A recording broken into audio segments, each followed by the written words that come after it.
बिस्मिल्लाहिर्रहमानिर्रहीम अस्सलाम वालेकुम। आप मेरा फेसबुक और यूट्यूब चैनल देख रहे हो। मेरा नाम है अब्दुर्रहमान नाज़रीन। आज 27 जून है। सुप्रीम कोर्ट में जी मखसूस नशिस्तों के हवाले से समाअत हुई और उसको पीर के रोज़ 11:30 बजे तक मुलतवी कर दिया गया है। आज की समाअत में जो रिमार्क्स आए हैं जजेस हज़रात की तरफ से, और मान लिया गया कि जी सुप्रीम कोर्ट का जो फैसला था बैट के निशान छीनने वाला, उसकी गलत तशरीह जो है वो इलेक्शन कमीशन ने की है। और अब इसको मानने के बाद किसी भी सूरत में जो है वो इन दोनों जमातों को, खासतौर पर ये जो मखसूस नशिस्तें बांटी गई इन तीनों जमातों में, MQM पीपल्स पार्टी और PMLN और JUIF, जितनी भी जमातें थी उनमें बांटी गई। तो अब ये सारी सीटें जो हैं वापस जाएंगी PTI को और सुन्नी इत्तेहाद कौंसिल को। वो कैसे, समाअत में आज क्या क्या बातें हुई, जस्टिस जमाल मंदोखेल, जस्टिस अतर मिनिल्ला, जस्टिस मुनीब अख्तर, इवन के जस्टिस काजी फाइज ईसा साहब जो हैं, उन्होंने जो रिमार्क्स दिए और जिस तरह इलेक्शन कमीशन के जो वकील थे वो बार बार पानी क्यों पी रहे थे, और फिर चीफ जस्टिस साहब को उनको आकर जो है थोड़ा सा उनकी वो भी करनी पड़ी कि नहीं आप हिम्मत करें, कोई बात नहीं।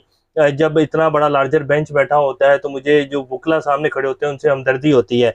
तो उसके ऊपर जस्टिस अतर मिनिल्ला ने फ़ौरन क्या उनको टॉन्ट करवाया, उनको भी, और जस्टिस काजी फाइज ईसा साहब को भी, वो भी आपके सामने रखेंगे।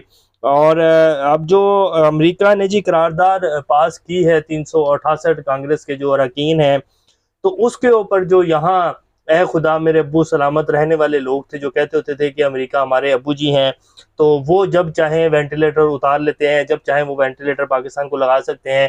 ख्वाजा आसिफ साहब जो कि इस टाइम के हमारे वजीर दिफा हैं, उन्होंने कुछ फरमाया है अमेरिका के बारे में, और वो बड़ा हैरान कुन जी। वैसे कहते हैं ना कि जब अल्लाह जो है वो, अल्लाह जो चाहे वो करवा सकता है, तो अल्लाह मुनाफिकों के मुंह से भी जो है वो सच निकलवाता है। वो कैसे निकलवाता है? ख्वाजा आसिफ साहब ने एक बहुत बड़ी स्टेटमेंट दी अमेरिका के खिलाफ, वो भी आपके सामने रखेंगे। इससे पहले अगर आप लोगों ने चैनल को सब्सक्राइब नहीं किया तो रेड बटन को प्रेस कर लें और बेल आइकॉन को भी प्रेस कर लें, ताकि लेटेस्ट अपडेट्स आप लोगों को मिलती रहें, जो हमारा ताल्लुक है ऐसे ही जुड़ा रहे। अब सबसे पहले जी जो हमारे वजीर आजम है, डिप्टी वजीर आजम साहब इसहाक डार साहब जो हैं, जो कि वजीर खजाना बनने आए थे पाकिस्तान में, लेकिन खैर फिर उनको नहीं बनने दिया गया। उन्होंने कौमी असम्बली में आज इजहार ख्याल करते हुए कहा कि जी हम भी अमेरिका के खिलाफ एक करारदाद लेकर आ रहे हैं, अंदरूनी मामला में मुदाखलत की किसी को इजाज़त नहीं देंगे। अमरीकी ऐवान नुमाइंदगान की करारदाद का सख्त नोटिस लिया है नायब वज़ीर आज़म इसहाक डार को कौमी असम्बली में इजहार ख्याल। और उन्होंने कहा है कि जी अमेरिका को तो हमारे अंदरूनी मामलों में मुदाखलत नहीं करनी चाहिए थी, गैर तामीरी है, बेमकसद है। पाकिस्तान ने अमरीकी कांग्रेस का मुबैना इंतखाबी बेज़ाब्तियों की तहकीकात का मुतालबा मुस्तरद कर दिया। अमरीकी कांग्रेस का पाकिस्तान इंतखाबात में बेज़ाब्तियों के इल्ज़ामात की तहकीकात का मुतालबा जो था वो जो है उसमें कोई जान नहीं है, वो गैर तामीरी है, और ये है और वो है। हम अमेरिका के खिलाफ जो है वो एक करारदाद लेकर आ रहे हैं। यही बात इमरान खान करता था कि जी अमेरिका को हमारे अंदरूनी मामला में मुदाखलत नहीं करनी चाहिए है, लेकिन ये तो कहते थे कि जी ए खुदा मेरे अब्बू सलामत रहें, अमेरिका जी हमारे अब्बू हैं, और अमेरिका जब चाहेगा वेंटिलेटर लगा देगा, जब चाहेगा पाकिस्तान के वेंटिलेटर उतार देगा। तो ख्वाजा आसिफ साहब ने कहा है कि अमेरिका जो कि दुनिया के मुल्कों की जमहूरियत जो है उसको डिरेल करता है, उनमें जो है मुदाखलत करता है, तो अमेरिका को हमें जो है वो सख्त जवाब देना है, और अमेरिका हमारे अंदरूनी मामलात में मुदाखलत कर रहा है। ये जी ख्वाजा आसिफ साहब की जो है वो लेटेस्ट स्टेटमेंट है। जब इमरान खान ने कहा था कि अमेरिका ने रिजीम चेंज करवाया, डोनाल्ड ब्लूम कौन होता है, डोनाल्ड लू सॉरी कौन होता है पाकिस्तान के एम्बेसडर को कहने वाला कि जी आप इमरान खान को हटाएं और नो कॉन्फिडेंस मोशन जो है वो कामयाब करवाएं, तब इन सब ने जो है एक जान होकर नारा लगाया था कि ए खुदा मेरे अब्बू सलामत रहें, और अमेरिका जो है हमारा माई बाप है, अमेरिका कभी ऐसा कर ही नहीं सकता, अमेरिका तो हमारे फर्स्ट फादर हैं। और अब जो है अब कांग्रेस ने किया है, और अब कह रहे हैं कि जी अमेरिका मुदाखलत कैसे कर सकता है, हम अमेरिका को जवाब देंगे, अमेरिका अपनी औकात में रहे, अमेरिका जो है वो दूसरे मुल्कों की जमहूरियत जो है उसको डीरेल करता है। ये ख्वाजा आसिफ साहब का आज का बयान है। और वजीर जो आजम साहब हैं, डिप्टी वज़ीर आज़म साहब जो हैं, वो भी इस टाइम कौमी असम्बली में फुल भड़क रहे हैं जी, और कह रहे हैं कि जी ये कैसे हो सकता है, लेकिन ये इनकी इतनी वर्थ नहीं है जी, और ये अमेरिका के सामने जो है इनकी टांगें काम जाती हैं। ये इस हद तक ही है, वो इमरान खान ही था जो डट कर खड़ा हो गया और उसने कहा नहीं अमेरिका ने साइफर भेजा है, इनकी इतनी औकात नहीं है, ये बस यहीं तक ही रहेंगे कि जी करारदाद पास हो गई है जी, ये हो गया वो हो गया, इससे ज़्यादा ये आगे नहीं बढ़ेंगे। तो ये जी वो बात फिर वही है, जैसे मैंने पहले कहा कि अल्लाह जब चाहे वो कर सकता है, और अल्लाह तो जी अल्लाह है, और फिर अल्लाह मुनाफिकों के मुंह से भी जो है वो सच उगलवाता है। तो अब आपके सामने है कि जी क्या सूरत हाल है।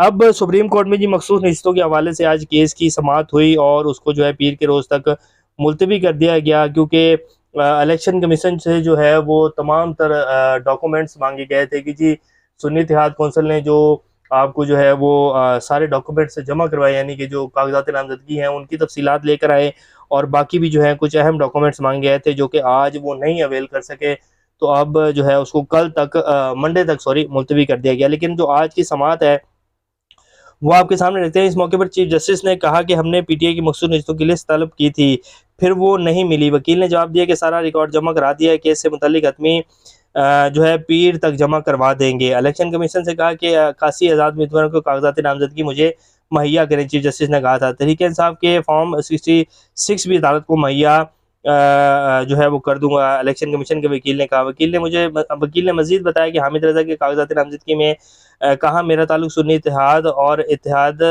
तहरीक इंसाफ से। हामिद रजा ने दस्तावेजात में कहा कि तहरीक इंसाफ नजरियाती के साथ मुंसलिक हूँ। तहरीक इंसाफ नजरियाती मुख्तलिफ सियासी जमात है जिसका पीटीआई से ताल्लुक नहीं है। हामिद रजा को इन्हीं की दरख्वास्त पर टावर का निशान इंतखाबात लड़ने के लिए दिया गया।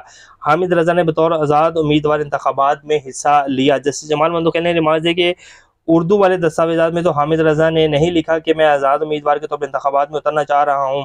वकील ने जवाब दिया कि ऐसा कैसे हो सकता है, हामिद रजा खुद को आज़ाद उम्मीदवार ना कहें। तहरीक इंसाफ नजराती का टिकट हामिद रजा ने जमा नहीं करवाया। हामिद रजा ने मुंसलिक होने का सर्टिफिकेट तहरीक इंसाफ का दिया है। तो ये बात तो वो खुद भी कह रहे कि जी मैंने मुंसलिक था तहरीक इंसाफ के साथ, अपनी पार्टी से जो है मैं इंतखाबात लड़ा हूँ। उन्होंने अदालत को आगाह किया कि हामिद रजा ने हल्फ लेकर कहा कि मैं तो तहरीक इंसाफ नजरियाती में हूँ।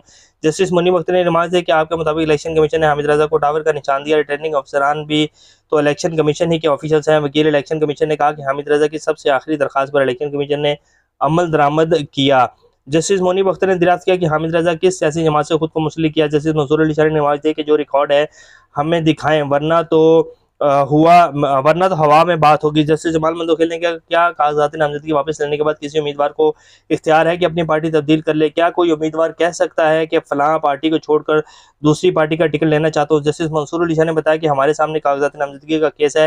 रिटर्निंग अफसरान के पास उम्मीदवार की कागजात नामजदगी के साथ मुंसलिक पार्टी सर्टिफिकेट होता है। वकील ने जवाब दिया कि इलेक्शन कमीशन में जो आखिरी दरखास्त हो इसके साथ जाना होता है, पहले वाला फॉर्म इलेक्शन कमीशन ने क्यों नहीं देखा?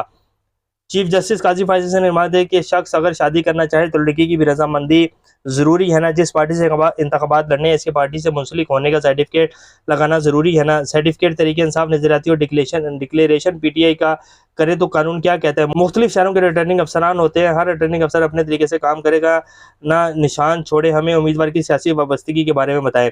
वकील इलेक्शन कमीशन ने जवाब दिया कि उम्मीदवार की डिक्लेरेशन और पार्टी के साथ वाबस्तगी जाहिर होना जरूरी है। अगर डिक्लेरेशन सियासी वाबस्तगी मैच ना हो तो उम्मीदवार आज़ाद होता है। इस पर चीफ जस्टिस ने दरियाफ्त किया कि क्या आप किसी को इंतखाबात से बाहर कर सकते हैं? वकील ने बताया कि रिटर्निंग अफसरान के लिए सूरत हाल को मद्देनजर रखते हुए सबसे आसान रास्ता था कि ऐसे उम्मीदवार को आज़ाद जाहिर किया जाए। इस पर जस्टिस याहिया अफरीदी ने सवाल किया कि क्या ऐसा हुआ कि उम्मीदवार कहे कि मैं एक पार्टी से हूँ, इसका सर्टिफिकेट भी दे, लेकिन इलेक्शन कमीशन इसे आज़ाद उम्मीदवार जाहिर कर दे? वकील ने कहा कि ऐसे उम्मीदवार थे लेकिन उन्होंने कागजात नामजदगी वापस ले ली। जस्टिस याहिया अफरीदी ने कहा कि 81 उम्मीदवारों में कोई एक है जिसने जमात से वाबस्तगी और सर्टिफिकेट भी दिया। क्या ऐसे हैं जिन्होंने वो कागजात वापस नहीं लिए मगर फिर भी इसे आज़ाद डिक्लेयर कर दिया?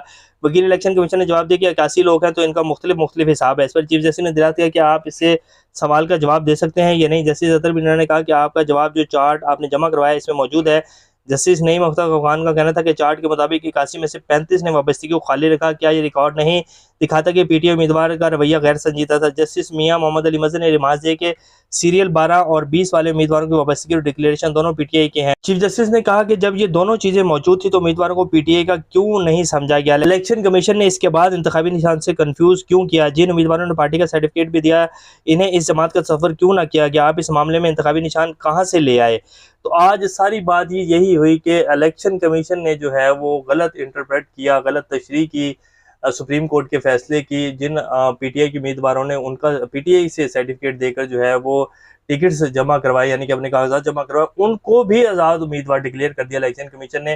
तो ऐसा क्यों किया? तो अब ये बात जी 100% पीटीआई और सुन्नी इत्तेहाद कौंसिल के हक में जाएगी और ये सीटें वापस मिलेंगी। और पीर वाले दिन जो है इसके ऊपर देखते हैं कि अब आगे क्या फैसला आता है। जैसे मैंने उस दिन भी कहा कि आइन के मुताबिक तो पीटीआई को और सुन्नी इत्तेहाद कौंसिल को मखसूस नशिस्तें मिलेंगी और इलेक्शन कमीशन के जो है वो उनके वारंट जारी किए जाने चाहिए, क्योंकि उन्होंने गलत तशरीह की सुप्रीम कोर्ट के फैसले की और उसके बाद इतना अभाम जो है वो पैदा हुआ। तो ये जी अभी की कुछ ताज़ा तरीन सूरत हाल है। इमरान खान साहब का जो इद्दत निकाह केस का फैसला है वो भी 3 बजे सुनाए जाने का इम्कान है, 3 से 4 भी हो सकता है, उसकी भी अपडेट्स आपके सामने रखेंगे। अभी तक के लिए अपना ख्याल रखिएगा। अल्लाह हाफिज़।